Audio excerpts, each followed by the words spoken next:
Hey, what's happening, y'all? It's your boy Rico from RicoScores, and these are reports. These are not confirmed things said from like actual people involved necessarily. Maybe they could have been, but this is not like a future GM or a future head coach coming out and saying this himself. But it's reported, according to really trustworthy sources, that Rivera is likely to be fired at the end of the season. He will be the head coach for the remainder of the season, which of course makes a lot of people sad, but it's very likely and widely believed to be that Ron Rivera will be fired at the end of the season. But most importantly, the Washington Commanders are also reportedly one of the most attractive destinations in the NFL for a new GM and head coach. That brightened up my day, man. I saw that when I first woke up and was like, wait a minute. I've been saying this for the past couple of weeks, I've truly meant it, but the fact that it's like reported that other people know this, that like people who we want to know this, potential GMs and head coaches, people around the league are talking like, hey man, that burgundy and gold, that DMV area right there, we could take that and do something with it. So we got to do a full breakdown on why that's true.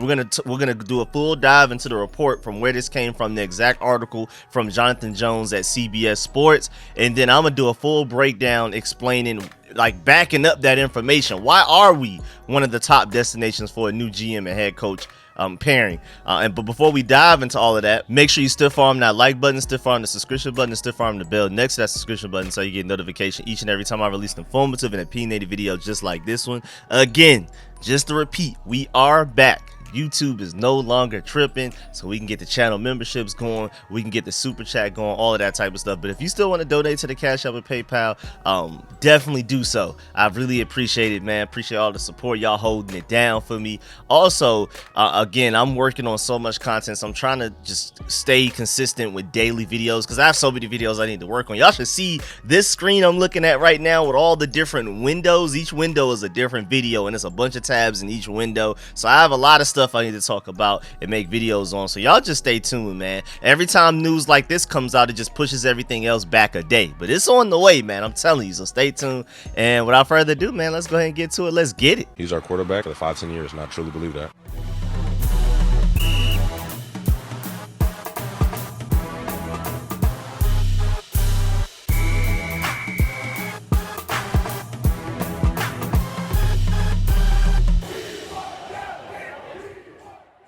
All right, so Jonathan Jones tweeted out an article looking at the future of the Washington Commanders and changes that could take place at the end of the season, an emphasis on the end of the season. Now diving into the article, he said the Washington Commanders are 4-8 on the season, winless in the NFC East, just fired defensive coordinator Jack Del Rio and have a new owner who has transparently stated he will make changes throughout the organization after the season is complete.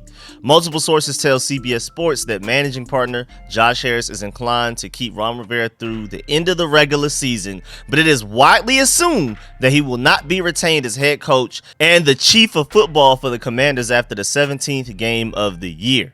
That means there will be a search for a head coach and very possibly a general manager. I mean, I feel like if anything, general manager is the biggest priority, and then you let him pick the head coach, all of that type of stuff. But that's neither here nor there right now. I'm just excited about the fact that it sounds like Rivera and Martin Mayhew will be gone in Washington this offseason. And both jobs are thought to be among the most attractive in the NFL. That's amazing, man. He continues to say Rivera finishing out the season is likely to take place even if Washington is mathematically eliminated from postseason contention weeks earlier. One source said Rivera has earned the right to stay through the end, while others have noted Harris keeping Rivera through a lost season presents itself as a benevolent owner who's willing to fairly evaluate everything without making rash decisions. So you can look at it however you want to, but it sounded like Rivera will be here through the end of the 2023. And I know a lot of people are probably upset about that, but you got to think about it, man. With Rivera, we have a top 7 pick, and after this weekend, after today, as in Sunday, after all of these teams play, we have the potential to move up to the 4th overall pick. And that's what with Rivera as your head coach. If you fire Rivera and somebody like Eric Bieniemy takes over, and then we suddenly start winning meaningless games that the only thing it does is ruin our draft pick, we're going to be even more upset. So, hey, man, let Rivera do what he has to do at the end of the day. Just go ahead and let him finish this out, man. He also says in the article, Dan Snyder hired Rivera to be a stabilizing force in the dysfunctional organization Snyder oversaw. And I completely agree with that. Again, Rivera is a floor raiser, not a ceiling raiser. It seems like we could just never be great with him, but at the very least, you're not going to be terrible except for outside this season. That's what's crazy about this season, because this is the first season that we're not even average. We're just bad, and that's really interesting under Ron Rivera. But Ron Rivera did come in and clean up a whole lot of mess that was going on. When we could argue, debate about on the field product and all of that type of stuff, team management, but as far as off the field, the look of the Commanders, the presentation of the Commanders, the way we presented ourselves, the just all the off the field issues and allegations, Dan Snyder, Ron Rivera did come in and normalize a few things. So he came in and stabilized some things to where it's like we're not the laughing stock in every way possible. He goes on to say Rivera brought a level of professionalism and maturity to the program. Completely agreed. While being the leader of all football operations from the jump, which was not a good thing. I mean, you could tell it was just never going to work out because he wanted to control everything all by himself at first. Then he realized, man, maybe this whole GM thing isn't that easy. So even though I still want to be the one that signs off on everything, I need some help. So let me bring in Martin Mayhew, Marty Herney, and Chris Polian to contribute to all of that, to split that up from just being one person to four people. And then he wanted to control everything that was happening still on the offense, even as Scott Turner was our offensive coordinator. And Eric Bieniemy gets here. He's like, you know what? Eric Bieniemy, you have the entire offense. I'm chilling. Jack Del Rio, you have the entire defense. I'm chilling. Which means, I mean, at the end of the day, if Ron Rivera was all he was like a motivational speaker by this season, he was just a motivational speaker that didn't know how to use timeouts, I don't know. But moving on, Rivera got Washington to the playoffs in his first year, winning the NFC East with a 7-9 record. We got to stop wording that it's getting to the playoffs, dog. We tripped and fell and accidentally landed into the playoffs, dog. 7-9, and we all knew. Well, I knew that we were going to get a butt whooping in that NFC wild card round against the Buccaneers. I still feel like that just was a pointless playoff. I hope y'all enjoyed that. Those of y'all that wanted to make the playoffs that year, I hope y'all are holding on to that right now. I hope that is just like something that you hang your hat on. I'm proud to be a Commanders fan because we went and won the NFC East a few years ago with a 7-9 record and made it to the playoffs. I told y'all back then that was only going to make things harder for us into the future with a worse draft pick and all of that type of stuff, and also legitimizing what Ron Rivera has done here. Oh, the first year he got here, he took us to the playoffs. Oh, he's got to be a good coach. We should be able to keep him at least for the next 3 years after that. So I mean, here you go. But the team couldn't build off that success, and barring an undefeated finish to the season, he will finish his years in Washington without a winning season in just one playoff appearance. Again, I don't count that playoff appearance. 7-9 making the playoffs is crazy. You would never make the playoffs 7-9 right now. Since 1978, no coach other than Joe Gibbs has taken the Washington franchise to the playoffs more than once in their 10-year there. That's crazy. And again, I don't even count that for Ron Rivera. That's insane.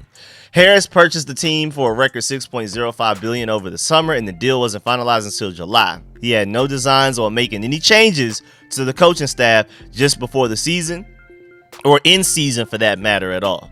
But in October, he told the Sports Business Journal that changes across the building were certain to take place. So Josh Harris is ready to take over and make things shake, bruh. It didn't necessarily make a lot of sense for him to just come in and start firing everybody. So he was like, I'm going to give y'all a season now. I'm going to give y'all an off season and an entire regular season. But y'all are more than likely not going to make the postseason. So that's where everything ends there. So I'm confident that this report is true, that Josh Harris is going to clean house once we get to this off season. But while other teams are in the playoffs playing playoff games, we're going to go ahead and get a head start on our GM and head coach search. And we're about to go ahead and clean house on everything. We'll see if Eric Bieniemy survives, but Ron Rivera more than likely will not. And Jack Del Rio, Brent Vesselmeyer already gone. And, typically a GM hires a head coach. A head coach hires his offensive coordinator and defensive coordinator. And then the offensive coordinator hires the quarterbacks coach, running backs coach, wide receivers coach, offense line, all that type of stuff. And then the defensive coordinator typically is able to pick his, DB's coach, all of that type of stuff. So, I mean, it may be everything different. Like, as much as I love Jennifer King, we'll see if, even she stays and things like that. Like, it may just be a complete... I don't think people understand when I say clean house from top to bottom, man. They may even hire new custodians. Like Josh Harris, I don't think is playing. When he brought in that Eugene Shin guy, I was like, oh yeah, we're headed to the right direction. We're about to do everything differently. We're about to be strongly analytics based, which is what Josh Harris said in the offseason when he was buying the team and all of that. He said he wanted to be analytics based. Bringing in Eugene Shin proved that. And again, I'm working on a full breakdown of how Eugene Shin likes to build his teams, what positions he prioritizes, and how his draft strategy, all that type of stuff. So stay tuned for that for sure. Also, before we get to the fun part of this video, when we're breaking down why we are such a top destination amongst the NFL this offseason, just to let you know, Rivera did sign a 5-year deal ahead of the 2020 season. So he still technically has 1 year left on his contract at the end of the season. So yes, he will be fired. He will not be just let go. He will not just walk away. Josh Harris would have to fire him, and I think that's more than likely going to happen. Now, moving on to the fun part of the article. The Commanders have the sort of setup where the head coach runs all of football. The Commanders hired Martin Mayhew as the GM in 2021, but Rivera holds the final say on football matters. Again, I'm hoping that with this next setup, that once we bring in a new GM and head coach situation, all of that type of stuff, new defensive coordinator, how the 2024 Burgundy and Gold moves moving forward, how we operate, I hope we are a normal operation with the GM at the top, the head coach under that, the defensive coordinator and defensive coordinator under that. Not this Bill Belichick, Ron Rivera head coach centered situation where he runs everything. Let's not do that again. Please, no. A Rivera dismissal at the end of the season will create the possibility of more traditional roles for head coach and GM. And that could lead to Washington getting a new general manager as well. I hope so. For all of that, I hope so 100%. Quote, everyone's shooting for Washington, unquote. One personnel executive said of the Commanders' not vacant GM position. So basically, there's executives out there, top people in the NFL, anonymous right now, saying that, yo, that Commanders job, GMs are probably going to be fighting over that job. And boy, as a Commanders fan, that has me very excited, because that means our pool of options for potential competent, hopefully great GMs, productive GMs that actually get things done and know how to evaluate players, knows how to manage a team as far as not even just the draft and development, but also free agency and stuff like that, contracts. Can we get people on team friendly? Can we attract potential outside free agents? Can free agents from other teams want to come here and play for us? All of that type of stuff. And it sounds like if GMs are fighting over us and not us fighting over GMs, we actually will have our nice selection to pick from, and we probably will end up with a really good one. We'll talk about that later. We're going to dive into that situation a little bit later. But continuing with the article, Washington has a healthy salary cap situation, good draft picks, and an ownership group that admittingly not even half a year into his rule appears competent. There's an allure to a job in Washington that hasn't been there for a quarter century. Again, I wasn't alive to see any of the Super Bowls that we won. So all I've known was the Burgundy and Gold being incompetent. But I was just born into it, and I'm staying with it for the rest of my life, no matter what. But yeah, I mean, I haven't watched the Burgundy and Gold be great. Fortunately, a lot of y'all have been able to. So, and a lot of people, that's great to hear that the Washington Commanders finally appear to have something going that we haven't had in at least 25 years. That has me very optimistic about what's going to happen with this team moving forward. Because, boy, this season was looking a little ugly, a little depressing. That's great news, man. I don't think y'all understand how great that is. Considering Harris's background, a league source tells CBS Sports that a candidate with an open-mindedness to data and analytics will likely be a plus. I'm excited about that, too. So now let's go ahead and dive into why the Commanders are potentially a top destination for a GM and head coach, and just a genius that wants their own opportunity to show what they can do and build a franchise the way that they want to, the right way. So, man, let's go ahead and get to it. First of all, we have a lot of expiring contracts, so they can immediately come in and have a huge roster turnover, like immediately, man. If you think about it, all of the current players on the 2023 Washington Commanders right now that are technically not a part of the 2024 Commanders, we would have to re-sign these guys. You have Curtis Samuel at wide receiver, man. You got Jamison Crowder at wide receiver, Byron Pringle, all guys that are contributing and getting quite a bit of targets from Sam Howell in these games. So if you want to keep them, cool. If you want to let them go, that's up to you. So the wide receiver position, you can already make a big impact because Curtis Samuel's technically our wide receiver 2 production based. He's not technically supposed to. It's supposed to be Jahan Dotson, but production-based Curtis Samuel, especially for a large part of the season, was technically our wide receiver 2. Jamison Crowder has given us meaningful minutes at wide receiver, made some clutch catches at times to potentially lead us to wins where we would end up folding the win away. But Jamison Crowder, contributed to winning football a lot of the time, except for a couple of weeks ago we had that ridiculous drop that was just super shameful. I think it was against the Giants. And then also Jamison Crowder is your starting punt returner.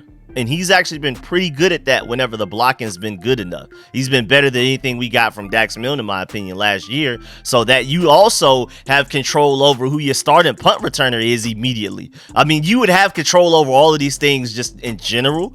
But like literally your starting punt returner is either Dax Milne, who's hurt, or Jamison Crowder, who's not even on the books right now. You can choose to re-sign him if you want to as the new GM, but that's up to you. Byron Pringle, same thing, a receiver that's actually contributed more in the receiving group than I expected coming into the season, and he's technically one of your starting kick returners alongside Antonio Gibson. Speaking of Antonio Gibson, his contract is ended. He's supposed to be your 1-2 punch with Brian Robinson. Do you want to keep him, or are you looking for a replacement in free agency or the draft for that? Also tight end wise, I guess you got Brandon Dillon. That doesn't matter really much. But then safety wise, you have Cameron Curl and Jeremy Reeves. Now on the field, defensively, safety wise, Cameron Curl is a big point of emphasis. And it was said that during this offseason that Ron Rivera and company really wanted to re-sign him. He would be one of the main priorities at some point during the season or something like that. But with Ron Rivera, Martin Mayhew, all of those guys potentially gone, none of those people that are attached to Cameron Curl are here anymore. Remember, Ron Rivera drafted him in the 7th round, and we can say whatever we want about Ron Rivera and overall how this has not worked, but he did find Cameron Curl in the 7th round. He received a lot of credit for that from everybody. And so it's completely up to the GM if they see Cameron Curl as a guy that we keep long term.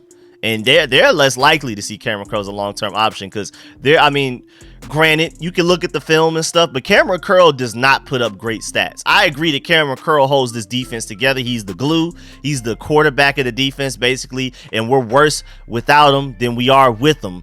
But he's not this guy that's just going out there and making ridiculous highlight ESPN top 25 plays type of plays. Like, he's not doing that. He's not out here getting a bunch of interceptions. I think he has like 1 forced fumble, maybe 2 on the season. He's just not a true game changer. He makes the defense better, but he's not a game changer. I love Cameron Curl. I want to keep him long term, but I'm just saying that the next GM head coach situation, the 2024 Commanders moving on, Eugene Shin, who's already here, is probably looking like, I don't know about him. And then Jeremy Reeves is your all-pro special teamer from 2022, but 2023 he got hurt. He's been on IR for the majority of the season. Got to see if they want to keep him. Jacoby Brissett is your backup quarterback. Backup quarterback matters, man. And even just speaking of quarterback, Sam Howell, do they want to stick with Sam Howell even though his contract isn't ending? He's a 5th round rookie. His contract is so cheap, you could cut him and bring in a new guy if all you want to, or even just keep him here to compete for the starting job with a potential draft quarterback. I'm in the boat that I believe Sam Howell, with the right pieces around him, the right system and everything, a competent head coach and all that type of stuff, Sam Howell could be a top 10 quarterback in the NFL.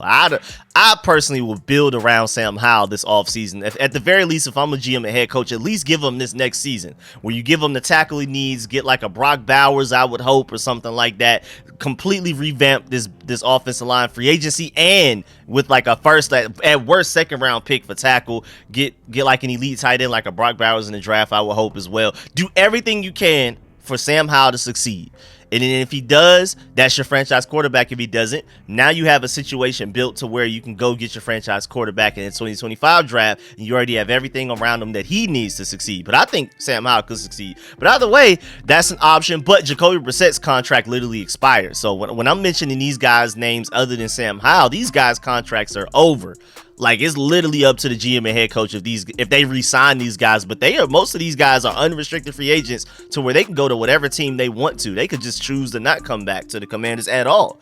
Then you also have David Mayo. I mean, Lord have mercy there. Cornelius Lucas, who a lot of people felt like should be replacing Charles Leno as your starting left tackle, but definitely not as your starting tackle after we pass the draft. We should already have 2 new tackles before then. But Cornelius Lucas is pretty solid. I would love to bring him back. Cody Barton is your starting Mike linebacker. Khaleke Hudson's one of your strong contributing outside linebackers. You could completely make a change there. Joey Sly is your franchise kicker. Does the next head coach GM not even think Joey Sly is their kicker? They can replace the kicker easily. You don't have to cut him. He's unrestricted free agent. Sadiq Charles at guard.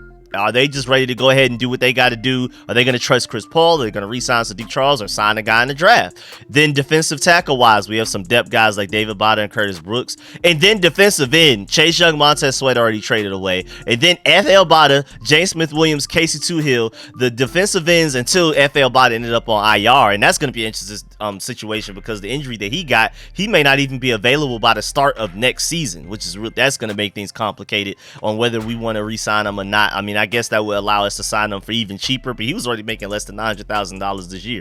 But either way, no, actually he was making $2 million, my fault, which is still very cheap, and he probably will get even less than that on a per year basis after the injury he's just sustained if they want to keep him.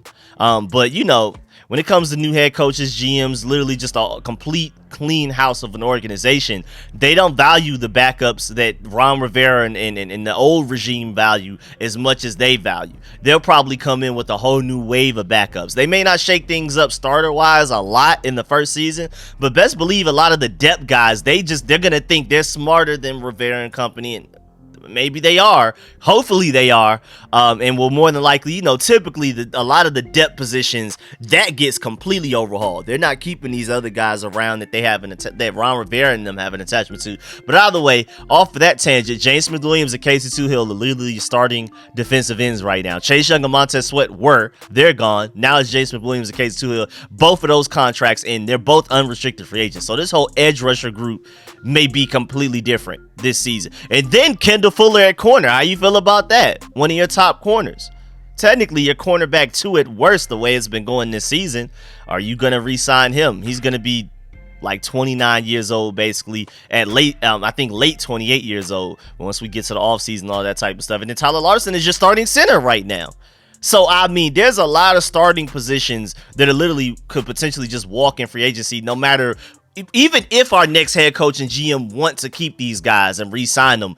A lot of these guys may just leave anyway, regardless, outside of the control of the next head coach and GM. So they will have the ability to completely turn over this roster year one. Typically, a head coach and GM comes in and there are just so many contracts that are not expiring that it's just like, well, I mean, we can make an impact in the draft. We can do a couple of things in free agency, but they're not going to be able to, like, in typical situations, they don't typically have the ability to leave as big of a mark as you could potentially leave on the 2024 Commanders with the new GM and head coach. I mean, there's just so much. And then we got to talk about potential cap space. And again, when we're talking egos and thinking you're smarter than previous regime, and again, I hope so, being able to have that large of an impact on roster turnover immediately like that automatically makes us more attractive. And then moving on from that, to add to that, because that's one thing separately, also we could potentially have cap space in the 90 millions. As of right now, we're projected to have $89.6 million worth of cap space. If you cut Charles Leno, he would only take up 8.2 dead cap, but you would end up technically saving almost 16 million overall. So technically, you would almost get back $8 million in salary cap. So you would be at what, like 98 million almost in cap space, almost $100 million in cap space to work with. So that alone, as a GM and head coach, you're salivating like, wow, I could come in here and make some huge changes in free agency. I could come in and sign like a franchise left tackle and then not have to worry about tackle in the draft. You have so many options. This is like one of the most, man, if I could just be a head coach or GM for that team, forget what happened in the past. That right there, I could truly do what I want to. Like, this is a head coach and GM's dream job right now. Like, if you were simulating a circumstance in some type of video game or something about how you would want to enter a team for your first year being a GM and head coach and taking over, we have all of the factors that would be attractive to that, man. Like, you have all of the tools, all of the options, all of the capital to do whatever you want to do as your first year of being a decision maker for the Commanders. Also, cap space, roster turnover potentially as far as expiring contracts, and then on top of all of that, enough day 1 and day 2 draft picks to make an immediate mark on top of all of that. So even if we didn't have ridiculous cap space, even if we didn't have a bunch of expiring contracts, this alone would be very attractive. But you're adding all of those day 1 and day 2 picks on top of all of that other stuff. That's why we're one of the most attractive positions. Also, of course, Dan Snyder being gone is a huge plus as well. But right now we have the 7th overall pick. As I'm recording this, it's 12:50 p.m. Games are about to start. We have the 37th pick in the second round, the 39th pick in the second round as well, and also the 71st and 100th pick. Right now we have 5 top 100 picks, 3 top 39 picks. It could become even better by the end of today. Like right now, we all need to be Giants, Titans, Bears, and Cardinals fans. The more they win, the higher we move up in draft positioning. Literally, if the Titans, the Giants, and the Bears win today, we could have the 4th overall pick going into this next week of football. That's crazy, which would move our first round pick from 7 to 4, which would move our second round pick from 39 to 36. That would be crazy, man, to potentially have 3 top 39 picks, 5 top 100 picks. As a GM and head coach, you're like, oh my Lord, I need some of that. Boy, I could come in and draft some elite starting, ready to start right now and make an impact for your team right now, guys. Several of them, not just 1 or 2, not 1 first round pick, not 1 second round pick, maybe a 3rd round pick. You have 5 shots at it within the top 100 draft picks. And typically through the first 3 rounds, you still have a lot of great players. Even when you start getting to the 4th round and 5th round, there's some great players, let alone 5 top 100 picks. Yo, man, I'm telling you, I've been saying this for weeks, and I'm just happy that it apparently there's people close to the situation, close to executives here in the ear of executives around the NFL. Everybody's peeping. The Commanders got something going. We have emotion right now. I'm excited. Also, on top of all of that, let's not forget the fact that the Washington fan base is a sleeping giant. A lot of us weren't alive for those years when we were actually mattered, but a lot of y'all were. And even regardless, we know what it should be. We know what it could be, even if people like me that wasn't alive to see any of it. I mean, just simply win games and be watchable past the month of October, and you will have a very passionate fan base behind you. It's not like you'll have to struggle winning back fans. It's more so you just got to prove yourself more than anything else. But it's not like there's just this lack of fan base. Like the Chargers are just struggling having a fan base in general that root for you. Typically, people from California root for the Raiders, or they're fans of other teams. I mean, they root for why not root for the 49ers? Why not, if you're from LA, typically, especially of a certain age, you're a Raiders fan, even though they're in Vegas right now. You may even be a Rams fan, if anything. So it's just like there are certain fan bases that are just struggling to gain a fan base. The Burgundy and Gold Nation have a big fan base. We're just lying dormant right now because we're sick of all of the losing. And we showed we can fill up our home stadium in week 1, and we showed that we can travel versus the Falcons. Now, granted, everybody travels versus the Falcons, but if we're a really good team, I wouldn't be surprised if we start taking over stadiums by next November if we look like we're like a strong playoff contender and actually matter. Am I going to assume that we will be that? No. But I'm saying that it's not impossible. And the fan base, if it happens, will be behind it. You don't have to worry about a lack of fans. You just got to go out there and win. The fans will come. Again, that's not the same case for every team in the NFL at all. Some teams just literally don't have a fan base at all. They don't exist to the level that a Burgundy and Gold fan base does. We're just sick and tired. That's all it is. We just sick and tired. We're not showing up to games because we're sick and tired, but it's not like we don't exist. Also, Washington, D.C., man, quiet as kept, and I know a lot of y'all are from the DMV, so y'all know, but most people not from the DMV aren't aware. I mean, even if you say DMV to somebody, especially like in Atlanta, they'd be like the car play, you know what I'm saying? So it should be one of the biggest markets in the NFL, dog, and just overall sports, man, period. It should be, and it is for a lot of different ways, but it just doesn't feel like it for football or basketball. Like Washington, D.C. should literally be up there with New York, Atlanta, Chicago, Los Angeles, Miami, Houston, all of those top places, and if anything, should surpass some of them. I mean, I love Atlanta, but D.C. market-wise should be a higher priority than even like Atlanta. It really should. But the football team and basketball team have just been so for so long, it doesn't feel like it. And people forget that DC should be one of the top markets on a lot of different avenues outside of sports. DC is, but because a lot of us only pay attention to sports, a lot of people just forget that DC should be one of them ones, like when it comes to top markets and stuff like that. And again, especially people outside of the DMV, people just don't realize how like DC should be like a market giant, man. It should be one of them ones running the country, like New York and LA, where everybody wants to go there. But the football and basketball teams have just been so poorly ran for so long, especially this football team. Again, people forget about it, but that's just a sleeping giant right there. We get a great head coach and GM situation going, defensive coordinator, whoever it is, all of that type of stuff, and we're winning games and we're looking like a strong playoff contender. Don't be surprised if DC becomes one of those places where we're just a top free agency destination. You know, we were ranked 31st, no, dead last.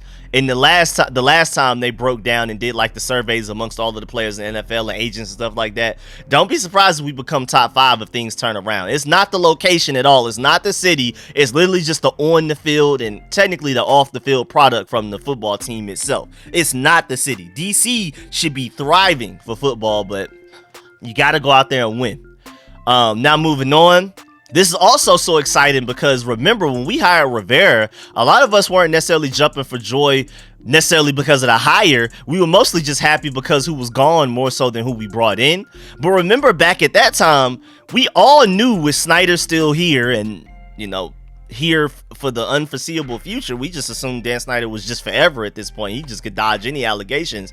Rivera was literally what we felt like the best we could realistically get. Yeah, there were better head coaching candidates out there in general, but not for the Commanders. Not that we're willing to come be head coach for the Commanders. Ron Rivera was the best head coach that we could get that was actually willing to come and deal with all of the stuff he had to deal with. He had to deal with a lot, man. So I still want to give him credit for that. Always want to clap him up and give him an applause for that because he came into a terrible situation.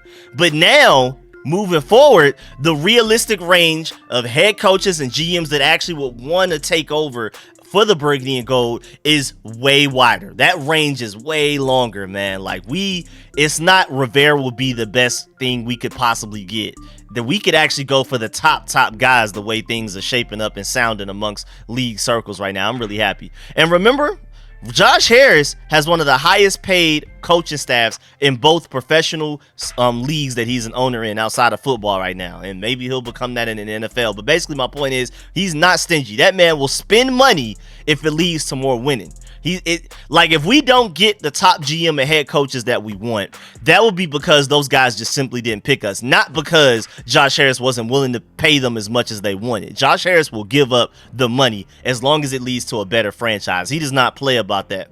And of course, also the fact that Josh Harris just simply isn't Dan Snyder, that's enough in itself to attract more head coaches and GMs than we've been getting in the past. So that in itself, man, shouts out to Eric Bieniemy because he technically became our offensive coordinator under Dan Snyder. I mean, he knew that probably, looking forward, Dan Snyder will no longer be here. But when he accepted this job, Dan Snyder was still our owner.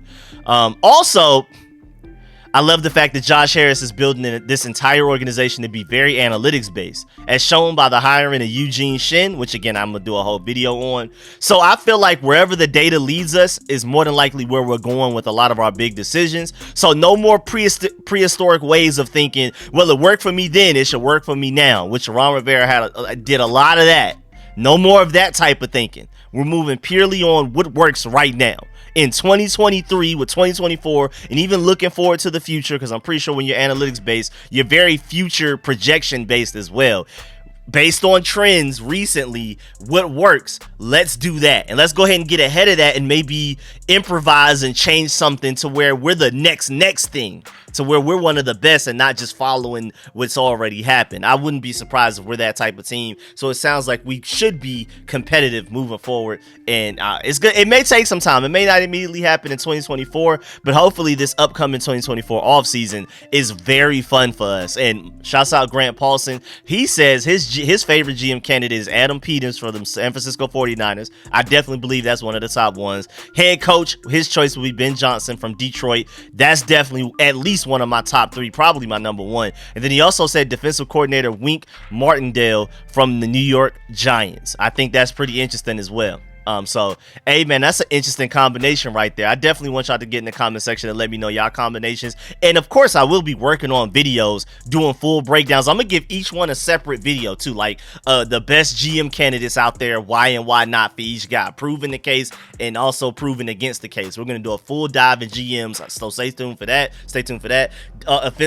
Potentially offensive coordinators if Eric Bieniemy's not there, but that will be way last. I'm looking at GMs, head coaches, and defensive coordinators, and each different thing will get a separate video in itself, because they're probably going to run 30 minutes each, because we're going to do, you know me, you know Rico Street Scores, we're going to do deep dives on all of them. We're going to do everybody's track record, their draft strategy, how they like to build their teams. For defensive coordinator, what defense do they like to run? A full breakdown of whether they like to run 4-3 or 3-4. Do they like to run more zone coverage or man coverage? How much do they blitz? Things like that. For the head coaches, what are their, how do they like to build their teams? What's their track record? Same thing with GMs, all of that type of stuff. So I'm gonna do full individual breakdowns for each position that we need filled, probably like 30 minutes or more each. So stay tuned for that. That's gonna be really fun. Also, just to remind you, while you're watching these games today, and again, by the time you're watching this video, between me, I'm still recording this 1:01 p.m.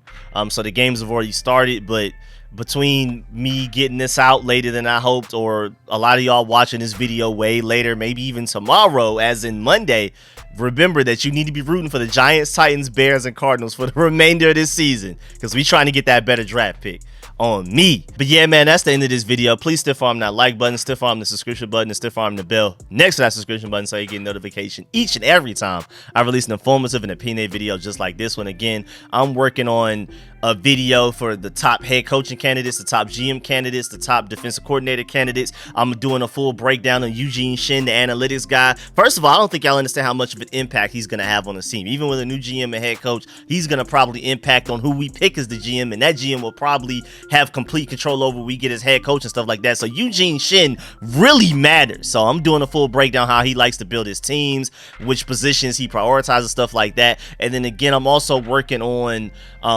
doing breakdowns of like which Commanders players we should keep moving forward, like the young guys who we should build around, and even some of these 2024 free agents that I broke down, like Curtis Samuel, Kendall Fuller. Who should we keep? Who should the next regime come in and actually prioritize keeping and re-signing? All kinds of stuff. And I may even do film sessions to prove my cases for a lot of those veterans and young players. Like I'm probably going to do a film session on why I think Sam Howell has the traits to be a franchise quarterback, a top 10 quarterback in the NFL. And if you just simply give him this, and that, he can work with that and be a top player, a top quarterback. So I'm working on a film session for that, all kinds of stuff. So, man, we're about to have a lot of fun, man. I hope y'all stay tuned.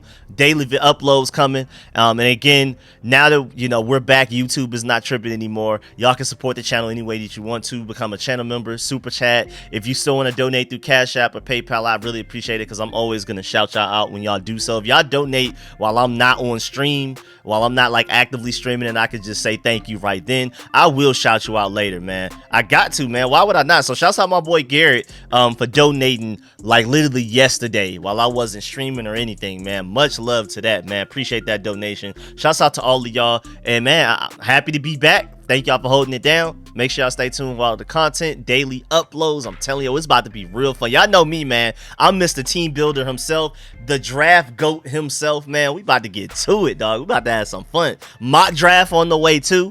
So stay tuned for that. And without further ado, catch y'all later. I'm out.